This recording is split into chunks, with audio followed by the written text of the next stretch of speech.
girls get. Today in film, there's no lack of opportunity. Sure, in the kind of films that we've made, maybe say a couple of years ago, and the place of a woman in a film versus how those roles have changed today are very different.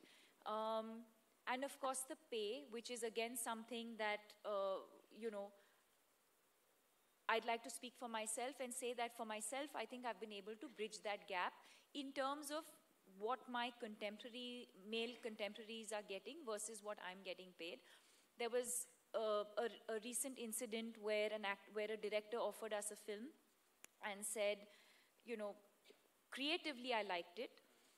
And then it came to sort of talking about the monies, and I said, okay, so this is what I would charge. And it kind of went back and forth where he came back and said, you know, actually, we won't be able to afford this because we have to accommodate the male, you know. So I said, okay, then tata, goodbye, because I know my track record. I know what I'm worth.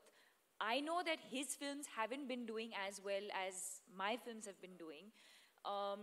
So it made absolutely no sense. So I was okay to say no to that film based on that one thing, because I just thought it was unfair. And I'm ready today to take those steps or measures or decisions for myself, because I'm going to be able to sleep peacefully at night. I don't think I'd be able to live with that sort of thought, knowing that I've been a part of a film, had the same sort of creative contribution, or bringing the same sort of value to a film, but being underpaid.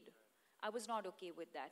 So I think some of those instances, but I think broadly, I've never been made to feel less or not being able to achieve something because of being a woman. If I may just say one thing here, since Deepika